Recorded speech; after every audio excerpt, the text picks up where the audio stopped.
Kisah asmara pedangdut Ridho Rhoma, putra Rhoma Irama memang jarang terekspos media. Baru-baru ini, Ridho Rhoma ramai diisukan diam-diam telah menikah.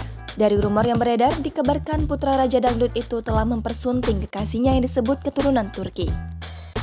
Seperti menepis kabar burung, Rhoma pun menjawab kehebohan itu dengan unggahan di Instagram pada Sabtu 19 November 2022.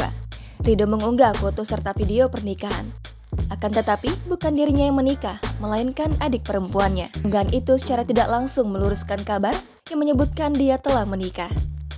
Dalam keterangan tersebut, tampaknya yang menikah adalah adik perempuan Ridho Rhoma. Pada unggahan yang lain, Ridho juga membagikan foto seorang mempelai pria. Gosip Ridho Rhoma menikah diam-diam bermula dari unggahan penyanyi dangdut Elvi Sukaesih di Instagram pada Jumat 18 November lalu. Dalam foto yang diunggah, Elvi Sukaesih tampak berfoto bersama Ridho Rhoma dan beberapa orang dalam suasana seperti pernikahan. Ridho tampak bergandeng tangan dengan perempuan di sampingnya. Perempuan yang bergandengan dengan Ridho Rhoma dikabarkan bernama Washil. Adapun keterangan unggahan tersebut berisi pesan ucapan selamat menikah. Hal itu membuat banyak warganet membanjiri kolom komentar dan mengucapkan selamat kepada Ridho Rhoma. Namun, beberapa jam kemudian Elvi Sukaesih menghapus unggahan tersebut. Terbaru, Elvi Sukaesih membagikan foto keterangan ucapan selamat menikah, tetapi bukan untuk Ridho Rhoma.